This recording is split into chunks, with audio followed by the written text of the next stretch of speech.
Last Handful of Clover, a novel by Wess Mongo Jolley, read by the author.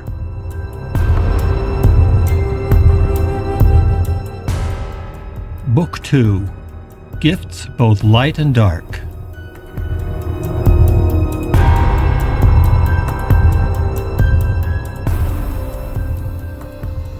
Chapter 21, Locusts and Flies. September 18th, 1847. For many years now, our tribe has seen the white settlers crossing our land, the chief said, looking out over the worried faces of his tribal council. They always come, and they always go, hurrying on to lands far to the west, far across the deep deserts and beyond the great mountains, the land they call California. We have been blessed that they have not stayed, and that they believe that our desert land is worthless. They once believed that, but they believe it no longer. The man who spoke was the oldest among the chief's trusted inner circle. Many years ago, the man named Juilliard had come to them, desperate for food and water. None of the Goshute knew from where he had come, but it was clear when they looked at him that he was not one of the people.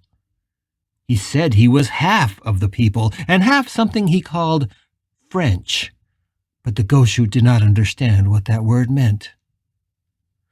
The chief looked at Juilliard, who sat in his honored place among the tribal council directly in front of his wife. She was also the chief's older sister. "Wanderer, the white men are soft," the chief continued. "They could not survive here in the land of the Goshute. They would wither and die like the grasses in the heat of the midsummer sun. Through the generosity of our gods and the sweat of our brow, our people have been blessed. We gather the desert's bounty, and we always have enough. But the white man would wither and die here." "My chief, you are wise, as was your father before you," Juilliard said, and he looked at the younger man with genuine affection. "But you do not know these white men the way that I do. You have not seen them enslave their black brothers. You have not heard them speak of the people as vermin and wild animals. You have not seen them slaughter and destroy for no reason. And you have not seen how hungry they are for the land. Yes, they have always passed through before now, and so far their numbers have been few. But those numbers are growing, and the ones called Mormons have now come to stay. They intend to make the valley of the lake their home.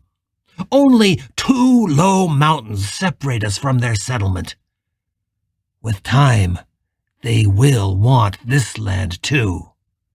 "They will wither and die," a young brave said, standing proudly at the edge of the council circle. "They will not," Juilliard said, his voice firm now. "They are already building a great village at the foot of the tall mountains, not 2 days' walk from here." "But that too is a harsh and barren place," the brave said with a laugh. "How can they survive there?" "They will not only survive, but they will thrive," the former mountain man said, his voice rising. "Great numbers of their people will travel from the east to join them. And soon the city they build will rival the great cities that have already raped the lands of the tribes of the East. They will come like the locusts and the flies, and they will stay." "They will never make a great white city in the desert," said another one of the elders. "They will," Juilliard said simply, and that was enough to quiet the group, who looked at each other with concern weighing down their faces. "You need to be more than concerned," Juilliard thought. "You need to be terrified. These Mormons will be the death of the Goshute." The chief broke the silence, and as always the group listened to his quiet voice with rapt attention. "The words of our brother Juilliard ring true, and I trust them, as did my father before me. But how can we fight them? We are a poor tribe, and we are few. We are a peaceful people. We are not a tribe of war. "We must steal their horses," said the same young brave who had spoken earlier. "I have seen them. They are fine horses. If we had their horses, we could drive them back from our land, keep them on the far side of the Ochre Mountains. We could protect our people." "Yes," cried another young man outside the bounds of the council circle. "Their horses are fine. Horses mean power. It could be us that builds the great city." An elder with a withered leg stood and raised his hand. The young braves both sat down in respect. "We cannot fight," the elder said to the chief. "To fight would mean the end of our tribe." He turned to the young braves. "And we must not steal the white man's horses. To do so would invite their vengeance upon the heads of the people." Slowly he surveyed the tribe arrayed before him on the sand. "But we can greet the white settlers with a hand of friendship. We can trust that, although they have white faces, these Mormons are good and kind people, and that if we ask, they will respect the ancestral lands of the Goshute." Drouillard almost laughed aloud. He looked at the elder, leaning heavily on his staff, and pitied him.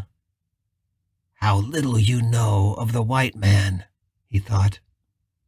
He looked at the chief, his brother-in-law, who had lapsed into a sad silence. "He is young," Drouillard thought, "and he does not have the strength of his father." Drouillard was old. He had counted his years carefully and knew they numbered well over 70. He was unsure if he would live to see the inevitable crushing of his adopted people. It was possible that the coming winter would be his last, but the chief, his brother-in-law, was much younger.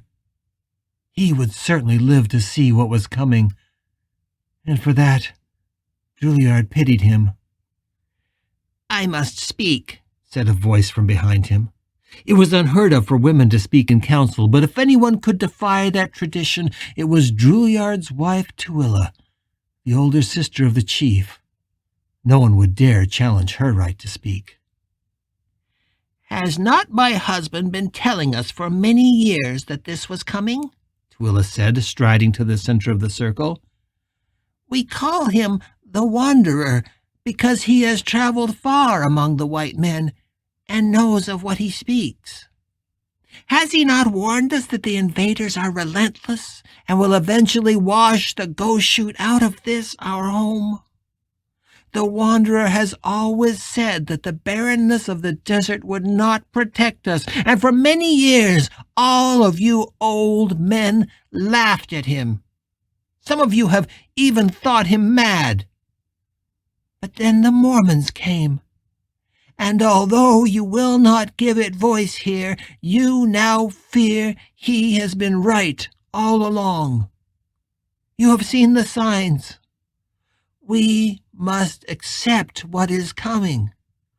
We must plan for the day when the Mormons and their white brethren drive us from this place." Drouillard smiled at his wife and took her hand, guiding her gently back to her place behind him. And for a brief moment their eyes met. She was old too, but not as old as him, and to his eyes she would always be young and lovely. In her youth she had been the much-beloved bride of a young scout who had died and left her a widow with 2 children, a boy and a girl. He knew no one was more surprised than Tooele when the strange half-white man from the east had stolen the heart of the young widow. And to have married and taken on the responsibility of the widow's children had earned him the trust of the tribe. "We know and respect the Wanderer," said the chief, drawing Drouillard's attention back to the circle. "But we also know that he has long been consumed with hatred for the white man. He has told us tales of the ones called Lewis and Clark, and the trappers who fought the Blackfoot tribe to the north. He has many reasons to hate the white men. Perhaps this anger has clouded his mind." Drouillard raised his hand, and the entire circle went silent. Even the chief was listening now with rapt attention. "I am very old," Drouillard began, "and I love every one of you as my brothers and sisters. You, my chief, I love as not only our leader, but as my brother, and as the son of the great chief who I loved as a father." He took a deep breath before continuing. "But hear me now. These are the times I have warned you about since I first arrived more than 35 winters ago.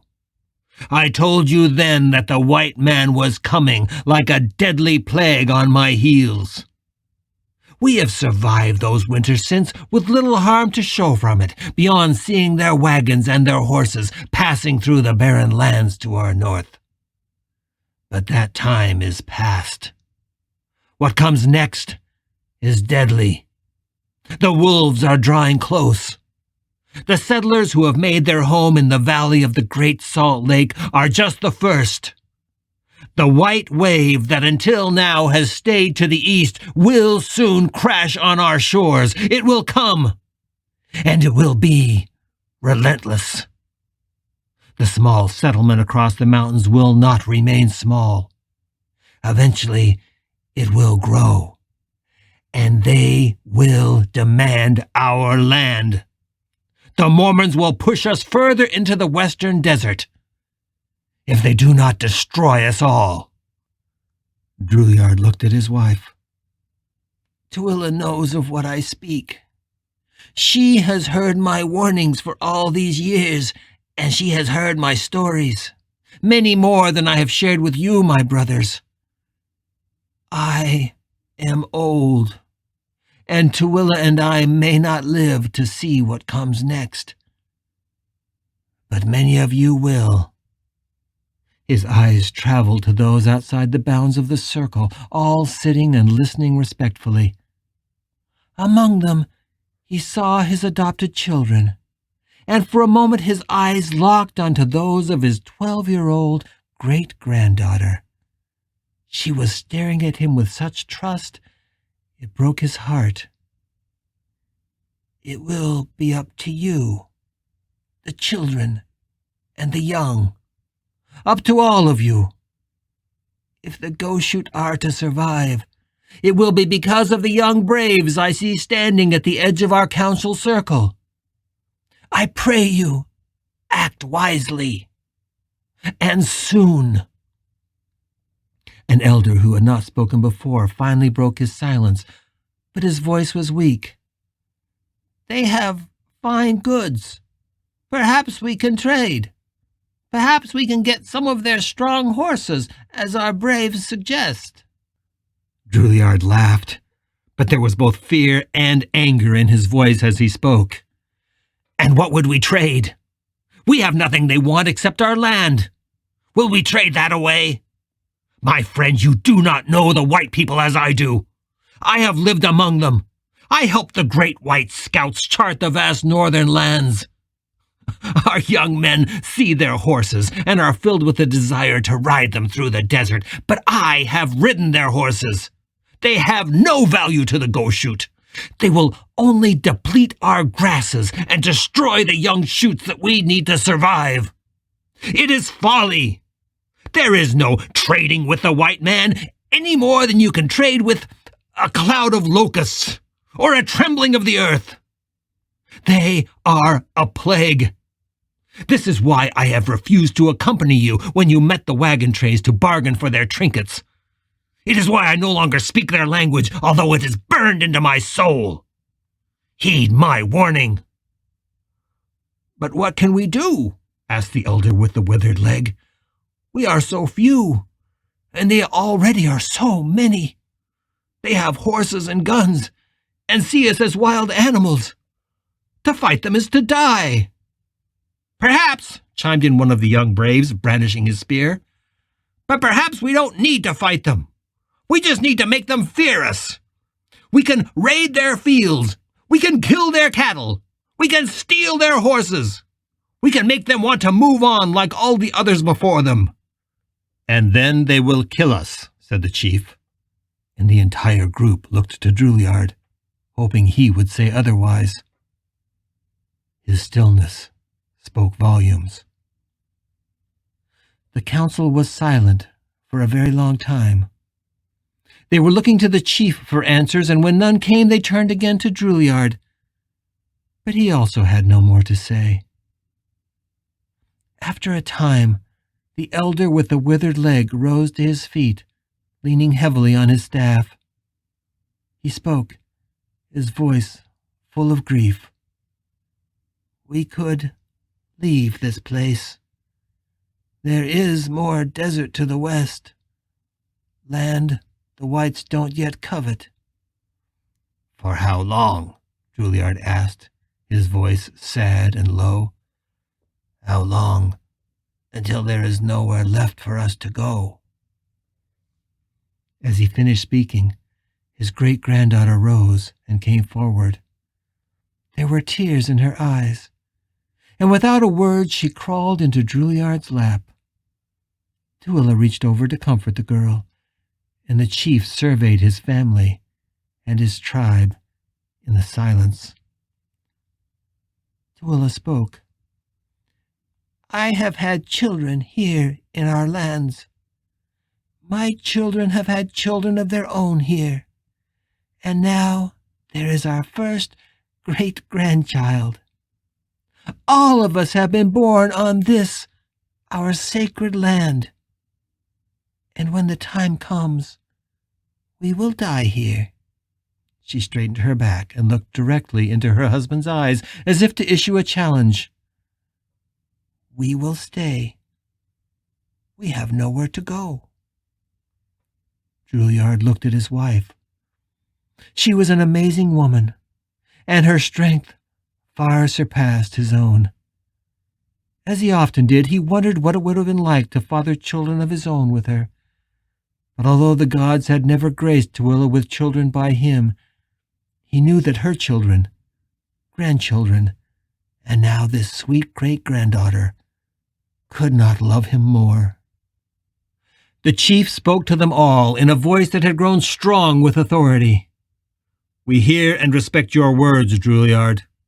You have become a great Goshute and have earned the respect of every member of the tribe. We will think on your words, and we will be cautious."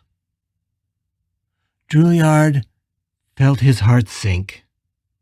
The chief believed that his brother-in-law was a good man, but he also believed that hate consumed the half-white trapper. The old chief could never believe that the white men were as evil as the wanderers said. "Our youth are reckless and trusting, my brother," Drouillard said. "Let us hope they heed your words. But caution will not save us. Believe what I say. Nothing good will come from these Mormons."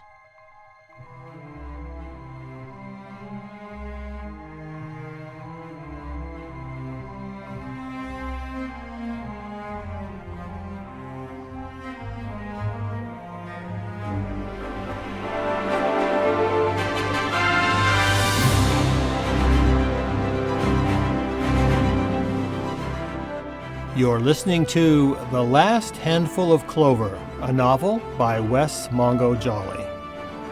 If you're enjoying this audiobook, please consider supporting the author on Patreon. That's patreon.com/Wess Mongo Jolley.